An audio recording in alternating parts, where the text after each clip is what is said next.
이번 주에는 설 명절이 있습니다. 아마 가족들과 함께 또 가정 예배를 드리고 하나님 앞에 나아갈 텐데, 우리 오늘 곁에 계신 분께 미리 새해 복 많이 받으십시오 한번 이렇게 인사했으면 좋겠습니다.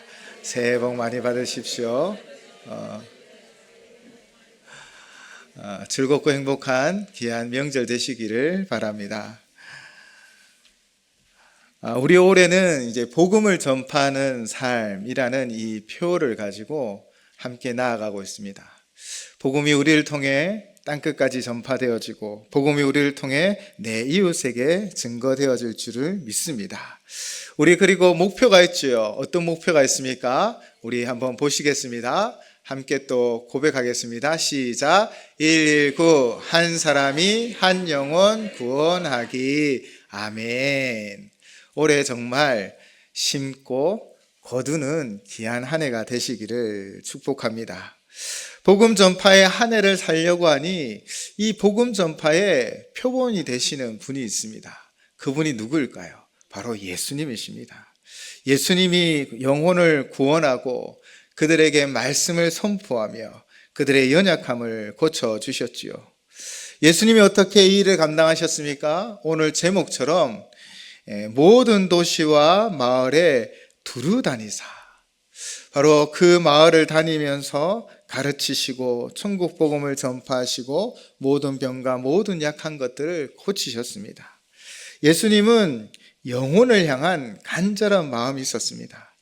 그래서 알고 있듯 예수님이 비유로 한 마리 잃어버린 양을 찾으러 갔던 목자를 비유로 말씀하셨지요.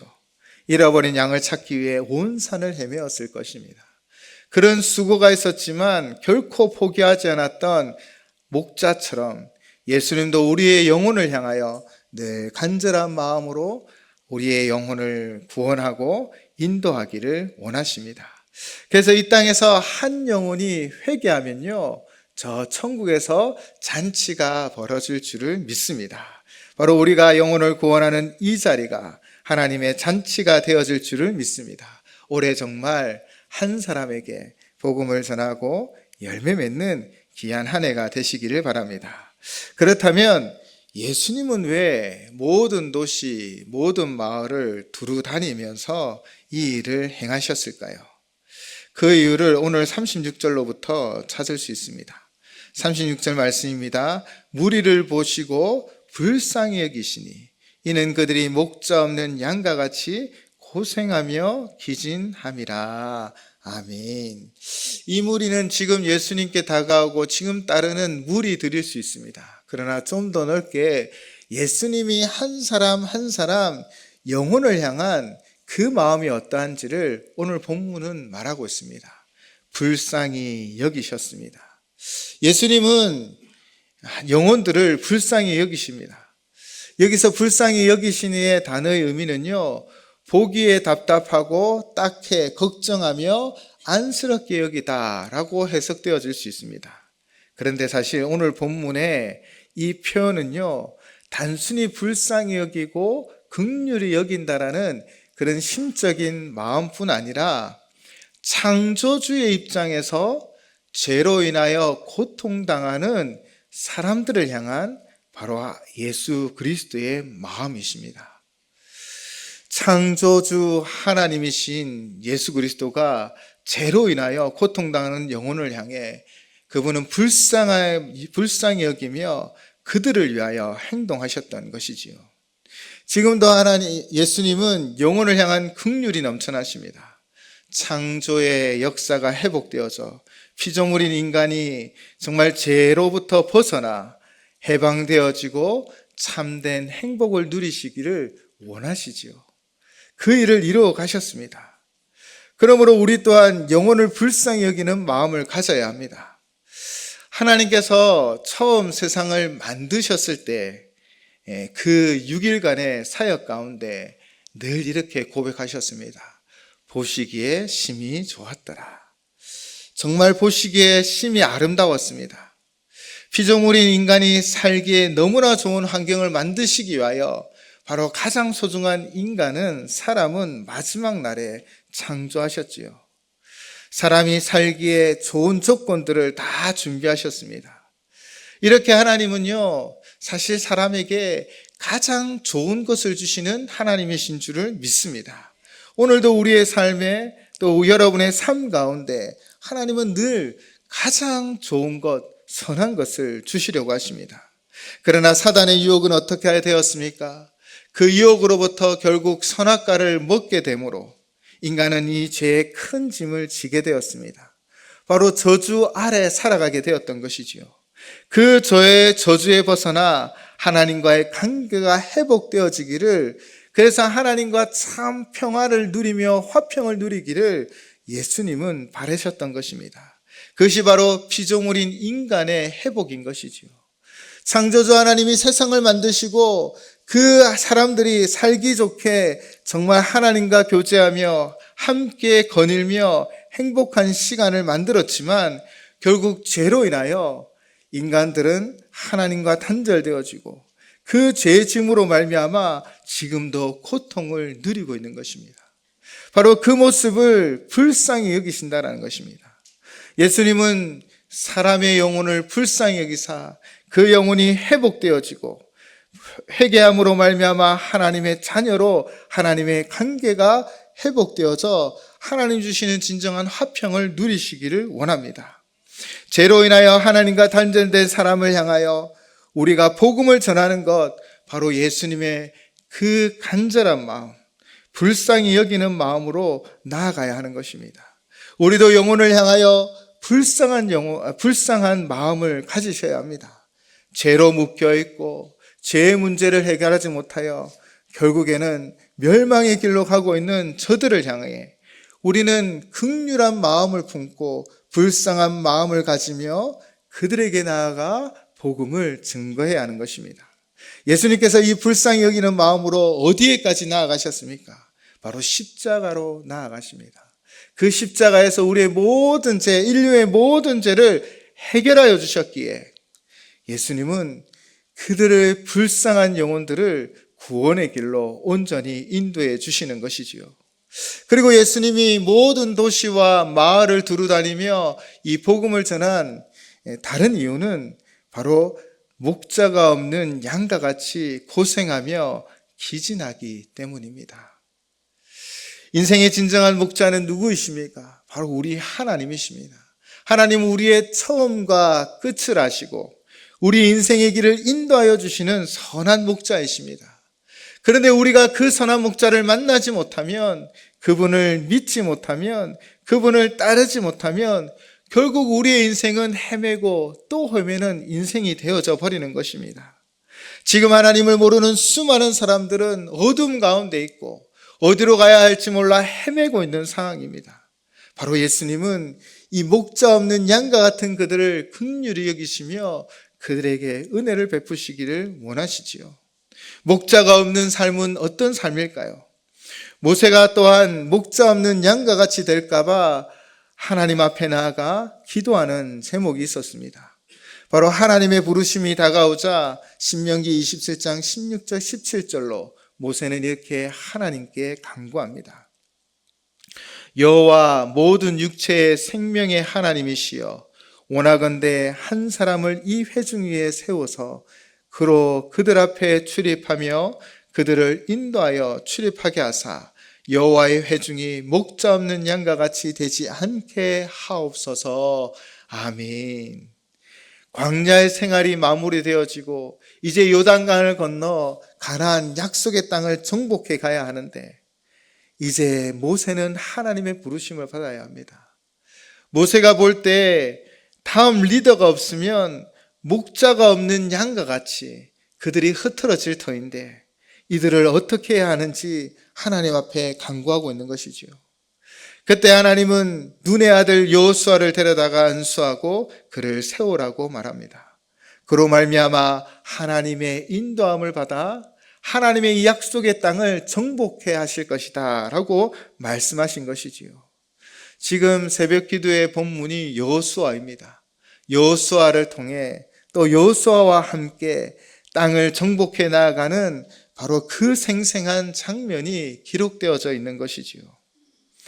우리 모두가 또한 작은 목자가 되어 이 세상을 헤매는 양들을 향하여 진정한 목자 되신 하나님을 소개하고 증거하는 이 사명을 잘 감당하시기를 주님의 이름으로 부탁을 드립니다. 바로 이 세상 사람들은요, 어디로 가야 할지 인생의 목적과 의미를 발견하지 못한 채 살아가고 있습니다.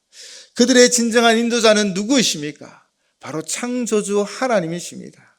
하나님의 말씀이 선포되어지고 하나님이 그들과 함께 할 때 이 세상 사람들은 바로 진정한 삶의 의미를 발견하며 그의 삶들이 회복되어지며 하나님 주신 평강을 누리게 되어질 줄을 믿습니다. 그래서 하나님은 우리를 부르셨습니다. 우리도 예수 그리스도를 땅끝까지 증거하며 우리 이웃에게 증거하여 어둠 가운데 있는 이들에게, 어디로 가야 될지 몰라하는 우리 이웃에게 예수 그리스도를 증거함으로 하나님 자녀로 이 세상 가운데 하나님 평강을 누리도록 힘쓰기를 바랍니다. 주님은 이처럼 긍휼하심으로 영혼을 바라보고 또 이 땅, 이 세상에서 죄로 말미암아 고생하고 어디로 갈지 몰라 헤매는 이들을 위하여 말씀하고 가르치고 회복시키기 시작하십니다. 오늘 제목처럼 주님은 모든 도시 마을에 두루 다니셨지요. 전능하신 성자 하나님이시지만 그분은 우리를 위하여 이 땅에 성육신하셨습니다.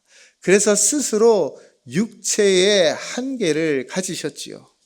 그래서 그분은 두루 두 발로 제자들과 함께 온 도시와 마을을 돌아다니며 그들을 가르치시고 복음을 전파하시며 또한 그들의 약하고 병든 것을 회복시켜 주셨습니다. 여기서 두루 다닌다라는 의미는요, 이곳 저곳 빠짐없이 다닌다라는 의미가 있습니다. 즉 예수님은 편견이 없으셨습니다. 예수님은 구별하지 않았습니다. 유대인들은 사마리아인들을 기피하고 또 배척하여서 사마리아에 가지도 않았습니다. 그러나 예수님이 어디로 갔습니까? 바로 그 사마리아 중심으로 나아갑니다. 이방인의 고을이라고 불리우는 갈릴리 지방을 전도의 중심지로 삼으신 분이 바로 우리 주님이십니다. 성박 사람들은요, 때로는 예루살렘 성벽 안에 있는 이들을 부러워하지만 그들을 향해, 그 가난한 영혼들을 향하여 나아가 복음을 전하셨습니다. 예수님은 구별하거나 차별하지 않았습니다. 오직 긍휼한 마음으로 나아가 생명을 살리기 위하여 힘썼던 것이지요. 우리도 사실 전도를 하거나 복음을 전할 때 피하고 싶은 사람, 또 피하고 싶은 지역이 있을 수도 있습니다. 그러나 우리가 우리의 생각이 아니라 주님의 긍휼함을 품고 나아가야 합니다. 하나님을 알지 못하는 영혼들, 그 긍휼한 그 영혼들을 향한 긍휼한 마음을 품고 우리가 진정 이 땅에 작은 목자가 되어 그들을 인도하여 하나님 품에 안기우는 하나님의 사명을 감당하는 저와 우리 모두가 되시기를 주님의 이름으로 축원을 드립니다. 그렇게 예수님은 빠짐없이 두루 다니셨지요.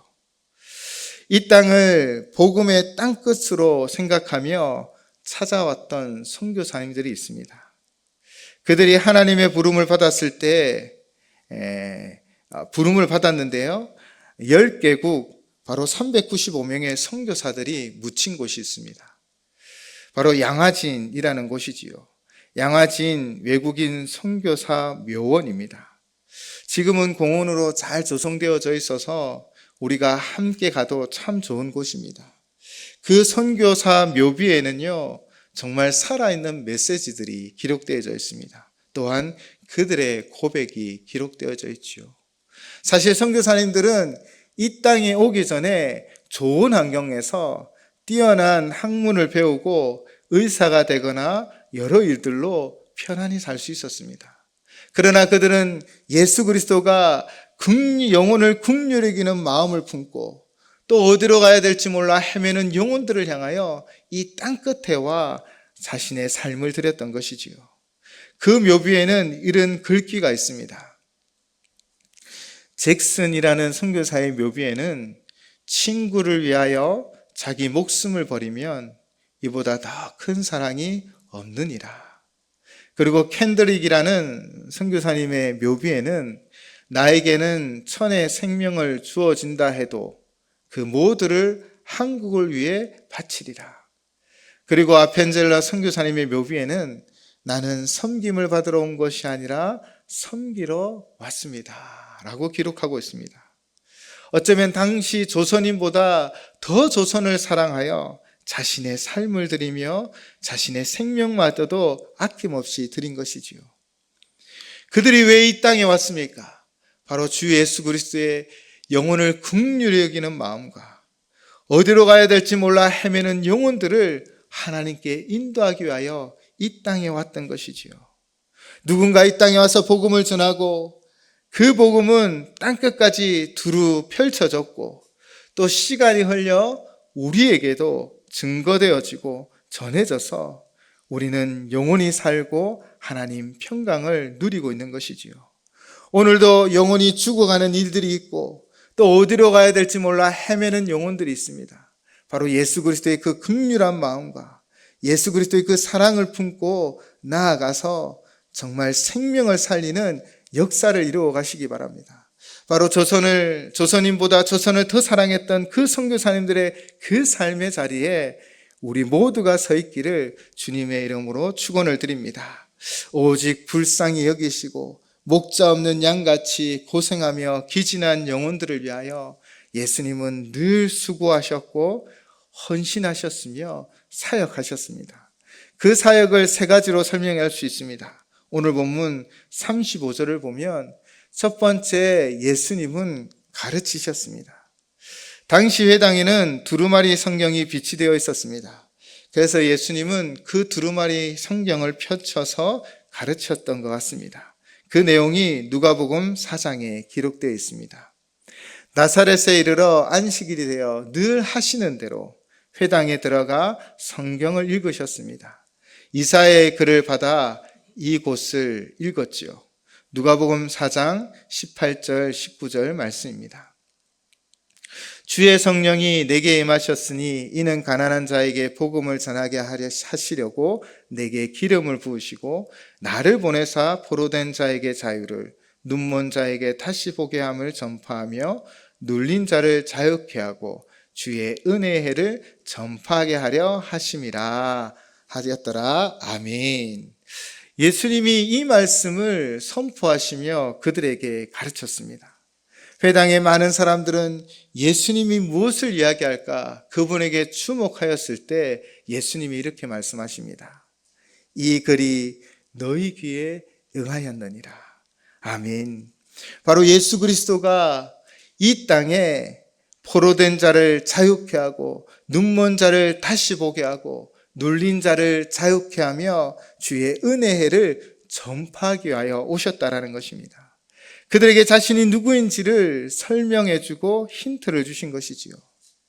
예수님이 이 회당에서만 가르친 것이 아닙니다. 언덕과 바닷가에서 수많은 사람들을 모아두고 그들에게 가르치셨지요. 그 대표적인 기록이 산상수훈입니다. 마태복음 7장에서 5장까지 이 산상수훈의 말씀이 그대로 기록되어져 있습니다. 천국 백성이 어떻게 이 땅 가운데 살아가야 하는지, 하나님 믿는 믿음의 백성들이 무엇을 바라고 살아가야 하는지 분명하게 가르치셨습니다. 이 가르침의 분명한 핵심은 무엇일까요? 바로 이웃을 사랑하라는 것입니다.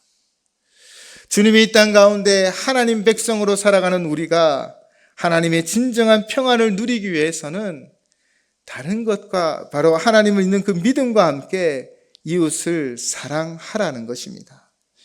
시기와 질투와 분쟁과 당짓는 것으로는 하나님의 평강을 누릴 수 없습니다. 우리가 하나님의 사랑으로 사랑을 할 때 하나님의 진정한 평화가 우리 가운데 있음을 믿습니다. 그래서 바울 사도는요, 에베소 교회 장로들과 작별 인사를 하며 이렇게 권면합니다. 사도행전 20장 35절 말씀입니다.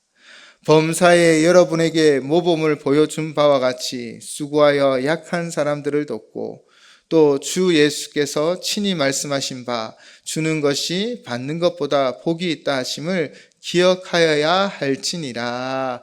아멘. 무엇이 복이 있다라는 것입니까? 받는 것이 주는 것보다 복이 있다고 합니다. 약한 사람들을 돕고 또 그들과 함께하며 어디로 가야 될지 몰라 헤매는 이들을 길을 인도하는 것, 사랑으로 그들을 섬기는 것, 바로 우리가 해야 할 일인 것입니다. 우리가 사랑받는 것도 중요하지만 진짜 큰 기쁨은 사랑을 베푸는 것에 있습니다.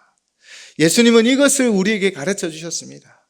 바로 하나님, 신실하게 말씀을 이루어 가시는 하나님을 신뢰하고 그분을 사랑하고 또 내 이웃을 내 몸처럼 사랑하라는 것이지요. 이것이 우리에게 있을 때 참된 평화가 있습니다. 이것이 우리에게 있을 때 하나님의 평강이 우리의 삶을 주장하게 되어질 줄을 믿습니다. 이렇게 하나님 말씀을, 사랑을 가르친 뒤에 주님은 또한 복음을 전파하셨지요. 이 복음은 무슨 복음일까요? 바로 하나님의 나라를 전파하셨습니다. 하나님의 나라는 누가 들어갑니까?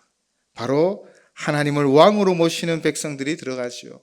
그리고 회개하는 자에게 허락되었습니다.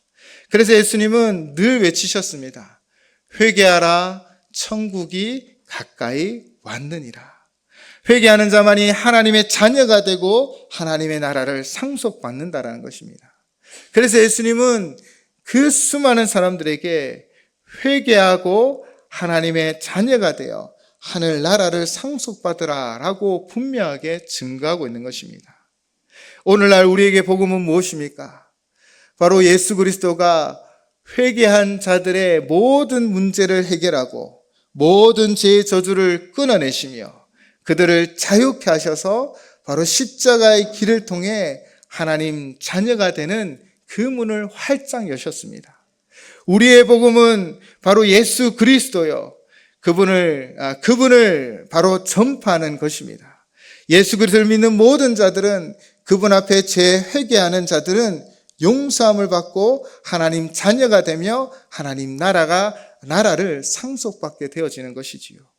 바로 예수님이 회개하라 천국이 가까이 왔느니라는 이 메시지가 바로 오늘 우리의 메시지가 되어 우리의 모든 죄를 짊어지시고 십자가에 죽으시고 부활하신 주님을 증거함으로 그들의 생명을 살리는 역사를 이루어 가시기를 바랍니다. 세 번째, 예수님은요, 모든 병과 모든 약한 것을 고치셨습니다. 예수님은 영혼만 살린 것이 아니라 몸의 회복, 삶의 회복, 바로 그 삶을 회복시켜 주셨습니다. 그래서 사도 요한은 이렇게 간구합니다. 요한 3서 1장 2절입니다. 사랑하는 자여, 내 영혼이 잘된 같이 내가 범사에 잘되고 강건하기를 내가 간구하노라. 아멘. 우리의 영혼이 예수 그리스도를 믿음으로 말미암아 구원받아 하나님의 자녀가 되었지요. 우리의 삶은 그 하나님의 인도하심 가운데 범사의 모든 것에 선한 역사를 이루어가게 되어질 줄을 믿습니다. 때로는 슬픔이, 때로는 아픔이, 때로는 기쁨이, 때로는 성공이, 때로는 실패가 우리의 인생 가운데 있을지라도 하나님이 우리의 삶을 인도하시기에 모든 것을 합력하여 선을 만들어 가실 줄을 믿습니다. 바로 예수님은요, 우리에게 복음을 전파한 뒤에 우리의 삶이 더 풍성한 삶이 되도록 우리를 회복시키시며 역사해 주셨습니다. 바로 영혼을 사랑하는 예수님이 그들에게 말씀을 가르치시고 복음을 전파하시며 회복의 역사가 일어나게 하였듯이 오늘 우리에게 주신 사명도 마찬가지입니다. 우리가 무엇으로 이 복음을 증거하겠습니까? 하나님 말씀을 통해 하나님의 살아계심을 증거하시기 바랍니다. 오직 예수 그리스도가 우리의 구원의 길이신 복음임을 증거하시기 바랍니다. 또한 우리가 함께 연약한 자들을 위하여 중보하며 기도할 때 치유의 역사가 일어나며 회복의 역사가 일어나 삶이 회복되어지는 그 은혜를 누리게 되어질 줄을 믿습니다. 그래서 우리는 주의 몸된 교회에서 바로 우리의 영혼이 구원을 받고 삶이 회복되는 역사가 일어나게 되어질 줄을 믿습니다. 이 일을 위하여 우리가 헌신하고 수고하여 세상을 섬김으로 세상을 변화시키는 저와 우리 모두가 되시기를 주님의 이름으로 축원을 드립니다. 이 분명한 사실 가운데 주님이 우리에게 부탁하신 것이 있습니다. 오늘 본문 37절, 38절은 한 목소리로 함께 봉독하도록 하겠습니다. 이에 제자들에게 이르시되 주수할 것은 많되 일꾼은 적으니 그러므로 주수하는 주인에게 청하여 주수할 일꾼을 보내주소서 하라 하시니라. 아멘. 19세기 미국 부흥 전도자인 무디 목사님은요, 수십만 명을 주님께로 인도했습니다. 그리고 주일학교 교육의 중요성을 일깨우신 분으로 유명하죠. 그는 하루에 한 명 꼭 복음을 전하리라 라고 결단을 하고 목표를 세웠습니다. 그런데 어느 하루는 너무 일이 많아서 그만 이 목표, 이 약속을 지키지 못하였지요. 그러나 잠자리에 들려고 하니 이 책임을 완수하지 못한 것 같아 마음이 힘들어 다시 옷을 입고 밤중에 길거리로 나아가게 됩니다. 밤중 거리에는 사람들이 없었습니다. 그런데 그곳에 한 사람이 있었습니다. 바로 한 술주정꾼을 만나게 되었지요. 목사님은 다짜고짜 다가가서는 예수님을 아시나요? 라고 물었다고 합니다. 그러자 그 술주정뱅이는요, 예수라는 이름을 듣자마자 버럭 화를 내고 온갖 욕설을 했다라는 것입니다. 무디 목사님은 실망한 마음으로 힘없이 집으로 돌아왔습니다. 그리고 딱 3개월 뒤에 누군가 자신의 집에 문을 두드리며 무디 목사님을 찾습니다. 그렇게 문을 열고 나가니 3개월 전에 만났던 그 술주정꾼이 찾아온 것입니다. 그가 고백하기를 그 밤에 예수를 아느냐라는 그 이야기를 들었을 때는 그냥 화가 나고 온갖 욕설로 목사님에게 쏟아부었지만 그 이후부터 내 귓전에 계속 예수라는 이름이 맴돌기 시작하고 그래서 결국 예수를 믿게 되었다라고 고백한 것입니다. 복음의 씨를 무디 목사님이 뿌렸고 그 심령에 뿌려진 그 복음의 씨앗을 하나님이 자라게 하셨습니다. 예수라는 형체가 없는 작은 씨가 황량한 텃밭에 뿌려지지만 그러나 뿌리를 내리고 결국 자라고 열매 맺고 추수하게 되어질 때가 반드시 우리에게 이루어질 줄을 믿습니다. 그래서 시편 기자는 우리에게 말씀하시지요. 눈물을 흘리며 씨를 뿌리는 자는 기쁨으로 단을 거두리로다. 로마서 10장 13절 14절 말씀입니다. 누구든지 주의 이름을 부르는 자는 구원을 받으리라. 그런즉 그들이 믿지 아니하는 일을 어찌 부르리요? 듣지 못한 일을 어찌 믿으리요? 전파하는 자가 없이 어찌 들으리요? 아멘. 전하지 않으면 영혼을 살릴 수 없습니다. 복음의 씨앗을 뿌리지 않으면 거둘 수 없습니다. 놀라운 은혜는 우리 교회가 이곳에 세움을 입은 지는 57년이 되었습니다. 72년의 역사 속에서 이곳에 터를 잡고 교회 건물을 세우며 함께 예배 드린 지가 57년의 세월이 되었습니다.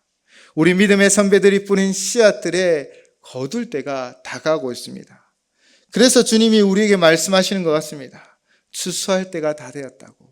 일꾼을 보내주십시오. 오늘 우리가 일꾼이 되어서 이 열매를 거두는 한 해가 되시기를 주님의 이름으로 축원을 드립니다. 지금 심어서 10달을 품으면 우리의 기도 가운데 하나님 응답하셔서 또한 열매를 맺게 하여 주실 줄을 믿습니다. 우리를 통하여 이 동네가 변화되고 우리를 통하여 땅끝까지 복음이 증거되어지는 역사가 반드시 이루어질 줄을 믿습니다. 기도하시겠습니다.